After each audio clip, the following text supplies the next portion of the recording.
Hi and welcome back to Danno Does. In this video, we're going to be cooking a ribeye steak. Now, I know what you're thinking. There's already a video of us making a ribeye steak. However, this one is backed by popular demand because someone in our comment section has made a comment about how they don't have a cast iron, so we decided to do one on a non-stick pan today. So sit back, enjoy this video, and remember, I want you to like, subscribe, and try.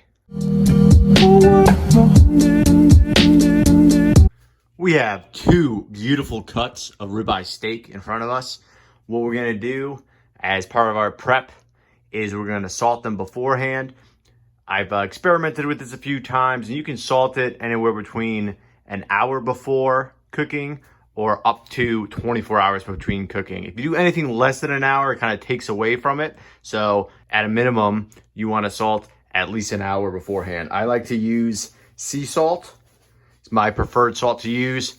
And all it is, we're taking our salt, we're just sprinkling it on prior to getting it all there.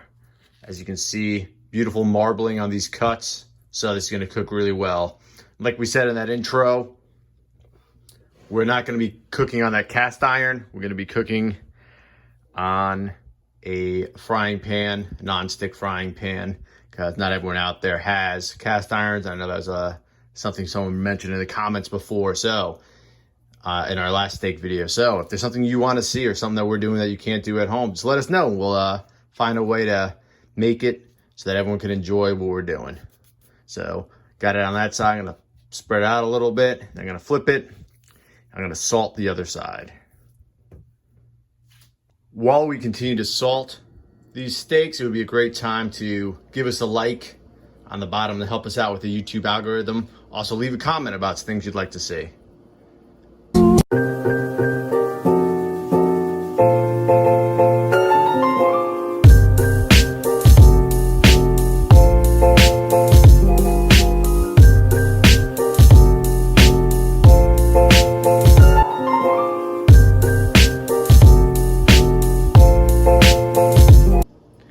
All right, the hour just ended, and as you can tell, the steak looks really good.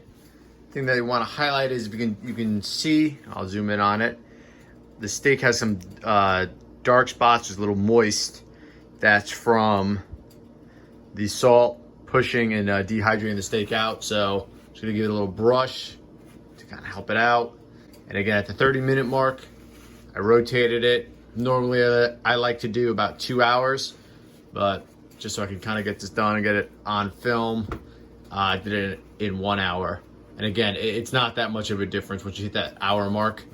I brought the steak up to room temperature. I have my frying pan warming up on the side, on the stove.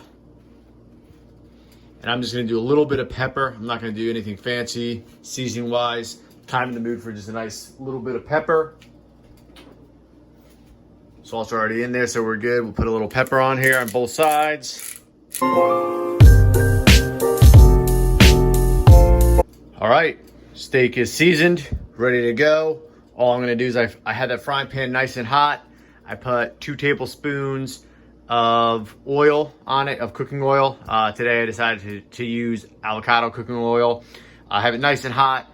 I'm gonna bring it down. I warmed it up at as hot as this thing can get. I'm gonna cook on a medium-high heat, but first I'm gonna put some onion on that. So I'm gonna bring you over and we'll start there. All right, got the oils all on it. It's nice and warm. I don't like throwing the steak on directly onto it first, so what I'm gonna do is I'm gonna throw that chopped up half onion. I'm gonna throw that on there for about 30 seconds or so, and then we'll start getting our meat on there.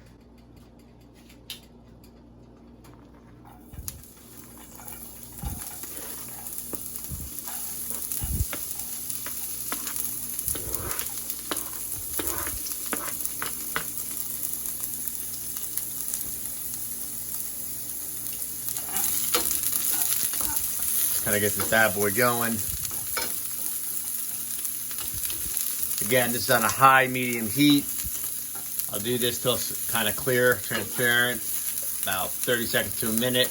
Then I'll push it off to the side. And what I like to do is throw the steak on, sear it both sides for 30 seconds. Then what I do every minute on the minute for 6 minutes, I rotate the steak to make sure it cooks evenly. And I'm really gonna use the pan to my advantage to help with all the cooking I'm doing. You'll see throughout this, I'll throw the butter on. What I like to do is I have a tablespoon of butter. I cut it in half, so I have half a tablespoon, then I cut it again in half again. So each steak is, as you saw, I have 2 steaks. Each steak ends up getting about half a tablespoon of butter, kind of dedicated to each of one of its sides, so that it cooks thoroughly, gets a good amount of butter through it, gets a good amount of cook through it. So it's been about 30 seconds, so I'm gonna start clearing out a little area in the center in which I'm gonna put the steaks themselves directly on my nonstick frying pan. And just like our other video, when we cook the steaks, we're putting the steak down and away in case there's any oil so it doesn't kick up and get us. Now we're just doing 30 seconds each side.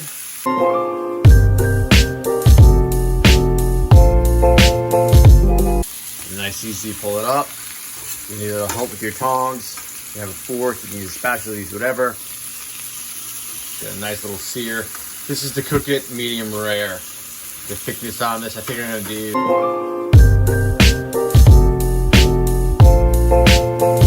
All right, so both sides are now seared. Now I'm gonna take it, I'm gonna do my first full minute.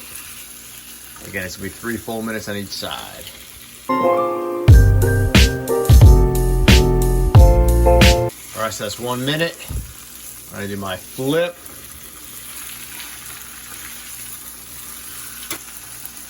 What I like to do in the second minute is I take half that tablespoon of butter and I get it underneath each one of these. So they both have a quarter of a tablespoon underneath themselves.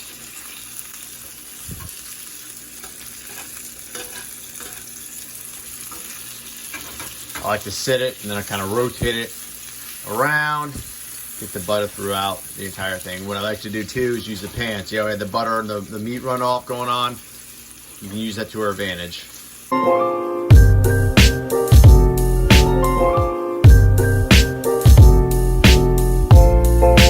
All right, we got a lot of melted butter on the bottom, as you can see, so we're really making sure we're taking these steaks and putting them away from ourselves and down when we do it. And you can also lean and use the pan to your advantage. Push the butter around, push the runoff around so we can encourage that cooking going on.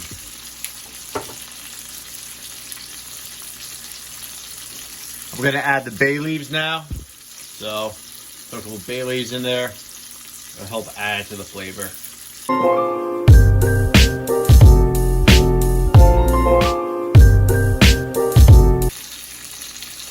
On this one, we'll add a smashed up garlic.